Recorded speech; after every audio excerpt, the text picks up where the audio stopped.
دیتے ہیں کہ مومن کے جھوٹے میں شفا ہے۔ اللہ کے نبی نے فرمایا ہم کھا رہے ہیں، کھانا کھا رہے ہیں، آپس میں بیٹھے ہیں، تو بات جھوٹے کی آئی ہے یا گلاس استعمال کرنا ہے، کوئی برتن استعمال کرنا ہے، تو ہم کہہ دیتے ہیں بھائی کچھ نہیں ہوتا، مومن کے جھوٹے میں، اللہ کے نبی نے فرمایا مومن کے جھوٹے میں شفا ہے۔ یہ بھی کوئی حدیث مبارکہ نہیں، مجھے نہیں ملی، میرے علم کے مطابق یہ کوئی حدیث مبارکہ نہیں ہے۔ ہاں یہ ایک بات ہے، یہ تو علیحدہ بات ہے نا کہ مومن کا جھوٹا پی سکتے ہیں، کھا سکتے ہیں، یہ بات تو علیحدہ ہے نا، لیکن اس کو حدیث کے ساتھ نہ جوڑیں کہ مومن اگر کسی جگہ سے آپ کسی جگہ پہ بیٹھ کے کھا رہے ہیں، وہ تو اللہ کے نبی نے بھی ترغیب دلائی ہے کہ مل بیٹھ کے کھانا کھانا، اس میں برکت ہے، مل بیٹھ کے کھانا کھایا کرو۔ اس طرح اللہ کے نبی نے فرمایا دایاں ہاتھ کے ساتھ کھایا کرو، اپنے سامنے سے کھایا کرو، ایسے آداب تو سکھایا ہے۔ لیکن حضور کی کوئی ایسی حدیث میری نظروں سے گزری نہیں ہے، میں نے ڈھونڈی بھی ہے، تلاش بھی کیا۔ یہ کہہ سکتے ہیں، ہو سکتا ہے یہ کوئی عربی کا مقولہ ہو، اس طرح کی کوئی بات مجھے ملی تھی کہ سور المومن شفاء، کہ مومن کے جھوٹے میں شفا ہے۔ یہ شاید کسی کی بات ہو، کسی کا مقولہ ہو، کیونکہ مومن کی بڑی شان ہے۔ ہو سکتا ہے کسی اللہ کے نیک بندے نے یہ کہا ہو کہ مومن کے جھوٹے میں شفا ہے، لیکن ہمیں یہ پتہ ہونا چاہیے کہ یہ حدیث مبارکہ نہیں ہے۔ تو اللہ کے نبی صلی اللہ علیہ وسلم کی طرف جھوٹ کی نسبت کرنا، جھوٹی بات کرنا کہ یہ حضور کی حدیث ہے، یہ اللہ کے نبی نے فرمایا ہے،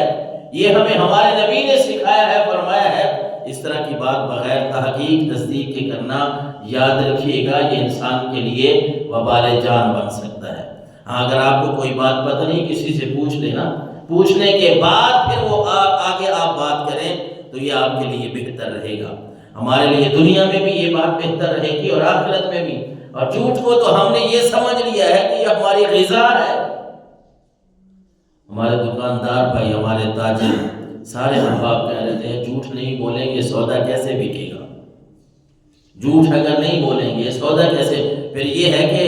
ایک کامیڈی کے نام سے ایک علیحدہ شعبہ ہے جس میں جھوٹ بول کے لوگوں کو ہنسایا جاتا ہے، جھوٹ بول کے لوگوں کو ہنسایا جاتا ہے اور لوگوں کو بتایا جاتا ہے کہ یہ آپ کی وہ مختلف الفاظ ہیں، آپ کی انٹرٹینمنٹ ہے، آپ کو خوش کیا جا رہا ہے۔ اللہ کے نبی صلی اللہ علیہ وسلم نے فرمایا، حضرت یحییٰ بن سعید سے یہ حدیث مروی ہے ترمذی شریف کی، کہ رسول اللہ صلی اللہ علیہ وسلم نے فرمایا ویل للذی یحدث بالحدیث لیضحک بہ القوم فیکذب ویل لہ او کما قال صلی اللہ علیہ وسلم۔ تاجدار کائنات صلی اللہ علیہ وسلم نے فرمایا جو لوگوں کو ہنسانے کے لیے جھوٹی باتیں کرتا ہے، جو لوگوں کو ہنسانے کے لیے جھوٹی باتیں، جھوٹی کہاوتیں، جھوٹی باتیں کرتا ہے جن میں کوئی سبق نہیں ہوتا، کوئی درس نہیں ہوتا، کوئی عبرت نہیں ہوتی، لوگوں کو ہنسا رہا ہے جھوٹی باتیں کر کے، اللہ کے نبی صلی اللہ علیہ وسلم نے فرمایا ایسے بندے کے لیے ہلاکت ہے، بربادی ہے، تباہی ہے۔ ویل کے 3-4 معنی ہیں۔ ویل لہ، اللہ کے نبی نے فرمایا ایسے بندے کے لیے تباہی ہے جو لوگوں کو ہنسانے کے لیے جھوٹ بول رہا ہے۔ اور ہمارے ہاں کیا ہے، ہم نے بندے ڈھونڈے ہوئے ہیں، آؤ یار اس کے پاس بیٹھتے ہیں یا اس کو بلائیں گے، وہ آئے گا یار کوئی بات سنا دے، تو اس نے وہ ٹوٹکلے، وہ چٹکے کچھ ایسے ہمیں سنانے ہیں کہ ہم نے ہنسنا ہے، ہم نے ہنسنا ہے۔ اللہ کا قرآن کہہ رہا ہے فَلْيَضْحَكُوا قَلِيلًا وَلْيَبْكُوا كَثِيرًا، رب کا قرآن کہہ رہا ہے تھوڑے ہنسا کرو، زیادہ رویا کرو۔ ان باتوں سے وہ ہمارے اندر نا ایمان کی وہ روشنی نہیں ہے نا، شاید اس لیے ہمیں باتیں سمجھ نہیں آتی۔ تاجدار کائنات صلی اللہ علیہ وسلم نے فرمایا لوگوں، مفہوم ہے حدیث مبارکہ کا، حضور نے فرمایا جو میں دیکھ کے آیا ہوں نا، جو میں نے دیکھا ہے،